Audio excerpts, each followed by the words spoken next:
Good morning, Dionne Searcey. Welcome on VH Berries.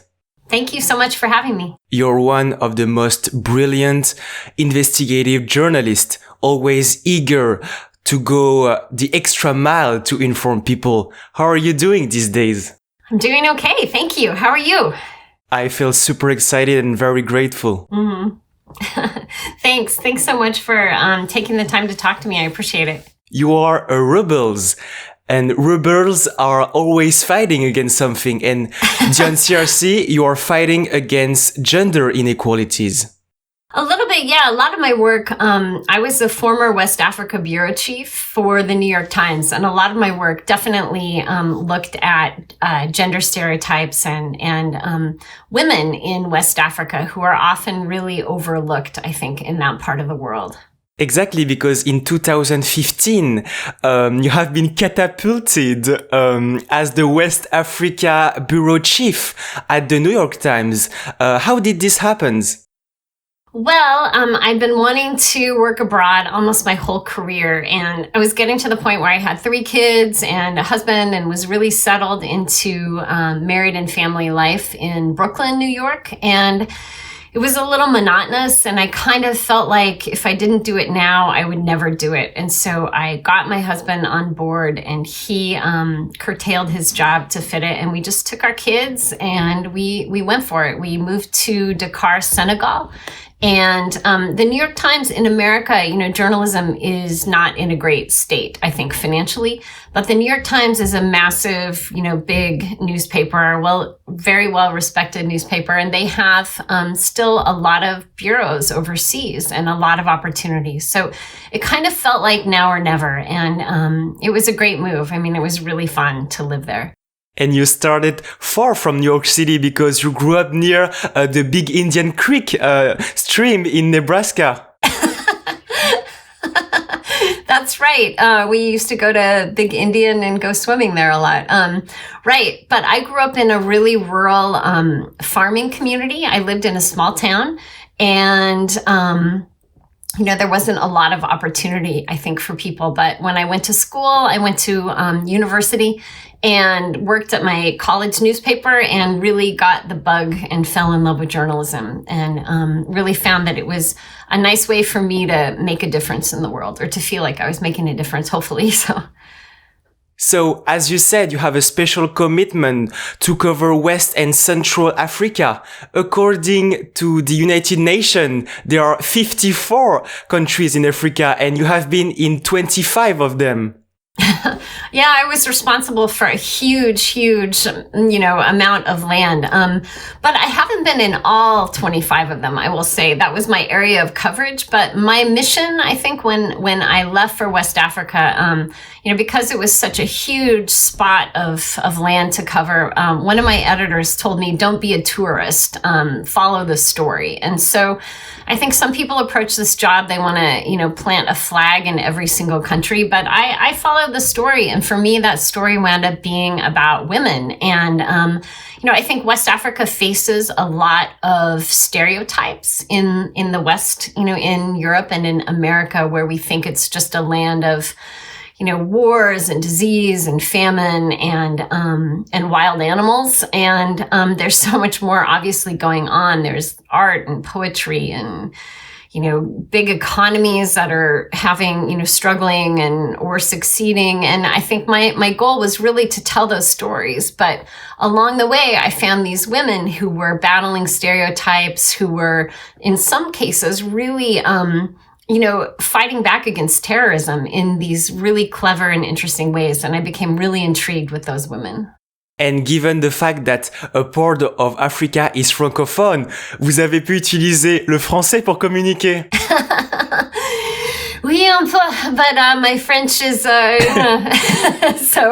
yeah, for sure. For sure, though, it was much better when I was living there. But a lot of places that I traveled, to be honest, were in rural communities where local languages were spoken. I spent a lot of time in rural Nigeria in the Northeast where Hausa and Kanuri were spoken. And, in other countries, Africa is a land of a zillion languages, and so many people are multilingual. It makes me feel really, really embarrassed that, as an American, we don't speak that many languages. So I think that, but I almost always had to have a translator with me because it was a language that I wasn't familiar with. For sure, to have a translator always following you. Yeah. You mean that you had multiple ones because there are, as you said, thousands of dialects. Sometimes, yeah. But usually, I think when you do a lot of these international stories, you show up with a little bit of a crew. I mean, I could never have waltzed into a foreign country, on my own and been able to produce good work. Journalists, when they go abroad, often hire local journalists to help them out. And in many cases, either to help them report or to just kind of give them the lay of the land and to make introductions and to, really, really assist, because there's no way I could do my job without them. And I became really, really close to some of we call them fixers. I became really close to some of my fixers, and we were good friends. And I think that relationship is so important. But, you show up in a country to go interview someone, and you have, sometimes a photographer with you, a fixer with you, sometimes another translator. In some cases, maybe a video person is with you. So it can get a little cumbersome and awkward, and you really have to figure out, how to whittle down that crew in certain situations so you don't overwhelm people with that kind of thing. And I also saw that you used at multiple times helicopters. Yeah, I actually rode in helicopters a fair amount. I traveled. Sometimes the safest way to travel into a war zone is to go with the United Nations or with an NGO like Médecins Sans Frontières or someone like that. If you can travel with them, again, they know the lay of the land. They're operating aircraft or some kind of vehicles, and you have a little bit of a measure of security. I mean, not always security, but at least a little bit of sense that you're with someone who knows the terrain and knows what they're doing and knows how to operate in really dicey situations. So you put your life at risk, and your investigation in Nigeria is definitely a very important chapter of your life, and I would love to talk about it. You investigated the war in Nigeria against Boko Haram. So can you tell us about what you observed? Sure. When I arrived in Maiduguri, which is the place where Boko Haram started, the war was already in its 8th or 9th year, I think.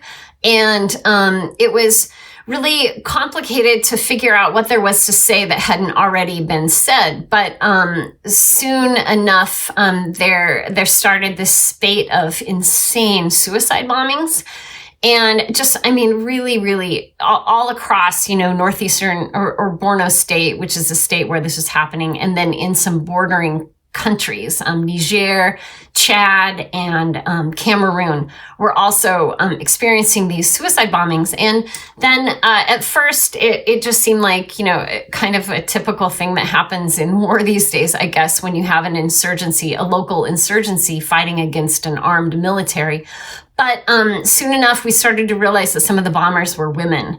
And that was crazy. And young women, too, were really young girls in some cases. And, everyone started being really afraid of women and thinking that they were ruthless and vicious. And the government of Nigeria even put out these public service announcements, to tell people to be wary of women and don't give your daughters away to the insurgency. And it just seemed really crazy. It didn't add up to me. And so I made it my mission to go talk to some of these women who had, the government, called them failed suicide bombers, but they were women who had been arrested, the government said. And I found out that, in fact, they were women who had been kidnapped, in some cases, had seen their parents or their husbands killed before their eyes, kidnapped by these terrorists, and had been strapped with bombs that they couldn't untie, that they didn't know how to get off of them. They didn't understand what was happening to them,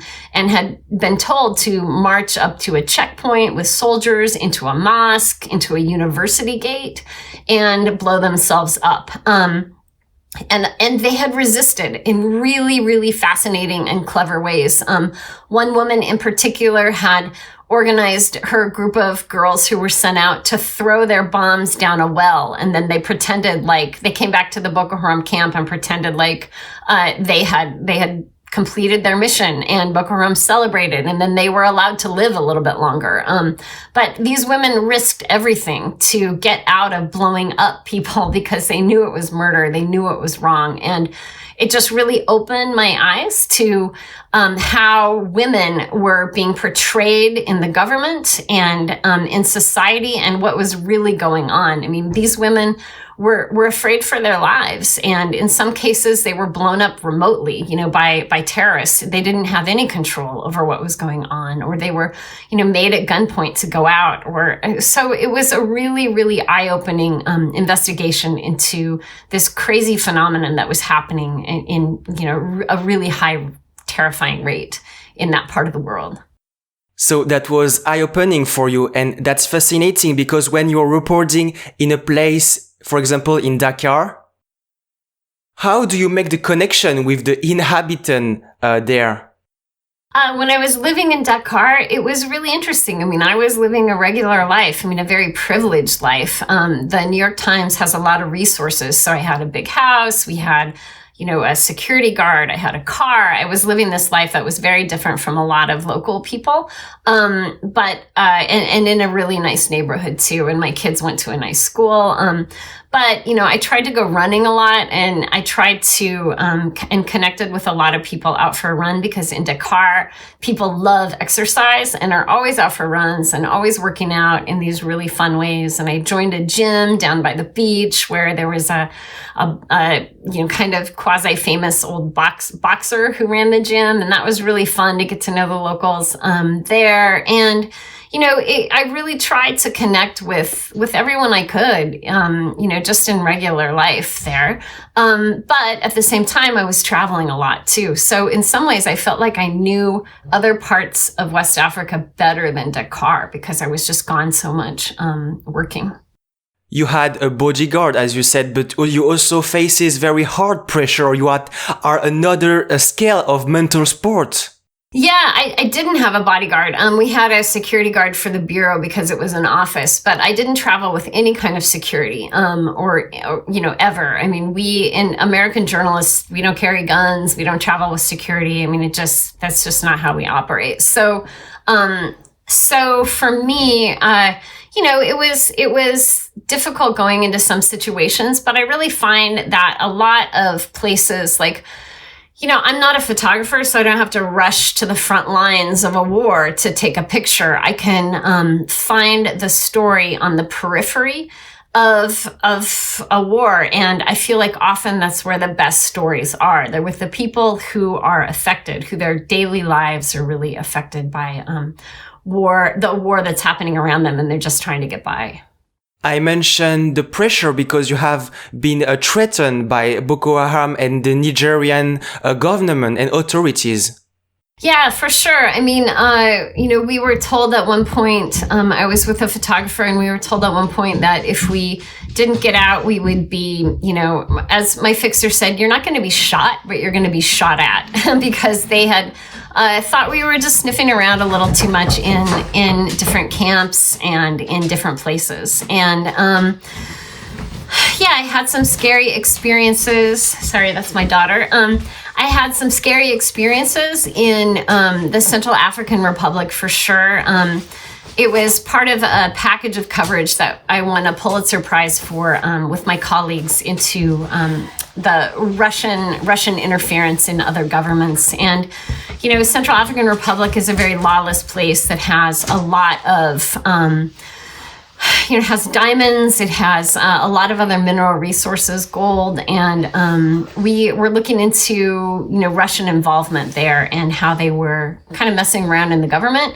And it was really terrifying. I mean, my fixer was too afraid to go with us to interview. I was with a photographer, and he was too afraid to go with us to interview warlords. So, my colleague Ash Gilbertson and I took a taxi to a warlord's house and sat in his living room. And this is a guy who's been accused of heinous murders. But, I feel like a lot of times people just want their story told. And I also, accept the fact that I, as a white foreign journalist from America, I have so much privilege. I mean, compared to if a local reporter tried to do that. I mean, I have all these resources of the New York Times where I can just, leave if I need to. I mean, someone's going to get me out of a situation. I can pay, a plane ticket. I can, have money wired to me. I mean, it's an incredible privilege.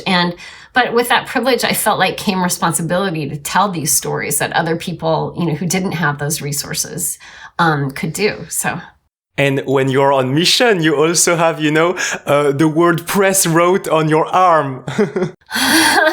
Well, I mean, not me, but I mean, I pretty much stuck out as not a local in a lot of places. But, right, we reporters kind of, I don't know, sometimes it feels like in other countries, reporters, and here too, are granted this special privilege. But, that's really changing in a lot of places in the world, and in America especially. I mean, I'm about to leave for Washington, D.C. to cover protests in our capital, and journalists have been labeled soft targets by a lot of the militia people who, we think could show up to cover the inauguration of Joe Biden. So it's a changing world. And after going through all these experiences, you decided to put it all together in a memoir. Yeah, right. I wrote this book called In Pursuit of Disobedient Women. I'll show you what it looks like, actually. It's a book about, my life as using my experience, I guess, as a vehicle to my experience as becoming a breadwinner in a family, in a typical male-dominated sort of family in America, and moving there and just seeing what these other women were going through when, everything from women suicide bombers to women who just simply wanted more out of their marriages than, to be married for financial security reasons. I mean, I talked to a lot of women in Niger for one particular story, and, they wanted love. And that was a big change. Like, they had been watching, the internet and TV and looking at listening to the radio, really, where women were talking about a new way of life, and just for them to simply get a divorce from their husband, who they felt like didn't love them, was this huge, huge step that they were taking, and kind of a little mini revolution that was going on in some really, really far-flung, conservative, rural areas. Love, rebellion, family, far away. Yeah. That's right. And concerning the cover of the book, I really liked it. It reminds me of the structure of the DNA double helix.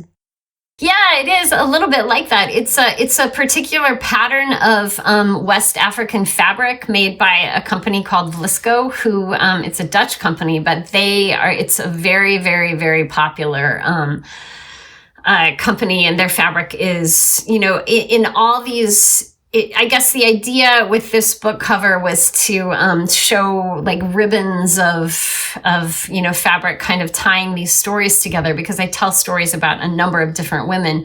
But in West Africa, a lot of the fabric has these sort of subliminal feminist messages, which I think is hard. At first, when you look at this fabric, you think, oh, those are just swirls and designs. But there's one piece of fabric in particular that's my favorite. It's called La Famille, and it's a hen in the center of the fabric, and around it is baby chicks and eggs, and off to the side is a floating like rooster head. And the message in that is the woman is the center of the family, and the man just kind of floats around on the outside. And so there are all these really, really cool messages that that exist in this fabric. And so I was pretty excited that we got Flisco to agree to let me use some of that. And concerning the process behind the writing of this bestseller book, how long did it took you to put it all together? It took me forever. No, I had a pretty tight timeline, and so I was kind of I knew when we're pretty early on into my stint in West Africa, I knew I was going to write the book, so I could write as I went. And so, really, it was such a huge advantage to be out reporting, and know that, okay, I could use this in the book, So, I was sort of on parallel tracks of reporting and, for my newspaper and for the book. And so, but the book is very heavily based on my reporting for the New York Times.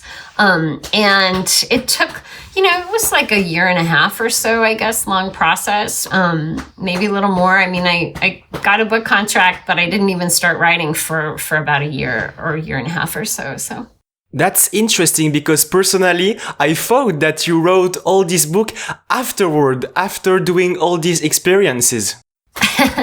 I mean, yes and no. I took a break in the middle of it for sure I took a break toward the end to write a little bit, but the process is such a weird one of writing a book. There's so many revisions, and the revisions definitely happened afterwards, the edits and that kind of thing. I mean, it's a massive undertaking, I think, to write a book and to just get feedback from your friends and get feedback from the editors. And you go through so many iterations, I guess, of the book that it feels like it takes forever, but also that you're on these tight timelines. So, it was a process.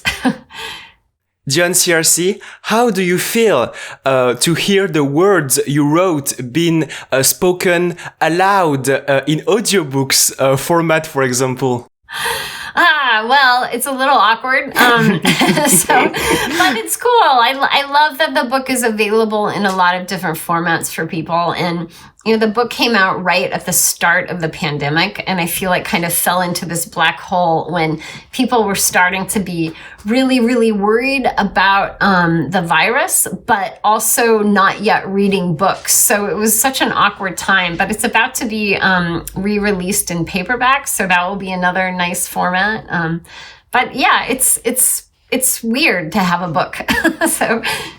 So right now you are working as a politics reporter at the New York Times, and you also won very, very recently the 2020 Pulitzer Prize. Yeah, that was really exciting. That was for my work in the Central African Republic and our investigation into Russian interference. But since I got back from West Africa, I've been writing about a divided America for our politics coverage. And, the country, I think right now, it just is increasingly more and more divided. And so I've done kind of news features, I guess, on just how people are feeling and how the country is sort of grappling with what's going on right now. And so that reporting is about to wrap up, and I'm going to move on to start covering climate change. So that'll be different too. American journalists are generalists, not specialists. And so, I've covered, or most American journalists, I should say. So I've covered a number of different topics and kind of just dived in, and it's worked out. If I understood correctly, you mean that for the present and the future, you want to stay in Brooklyn, New York? Well, for a little while, it's good for my family to be here, but I'd love to get back abroad again someday. It was really interesting. Thank you very much, Dionne Searcey. Thank you so much for having me. I appreciate it.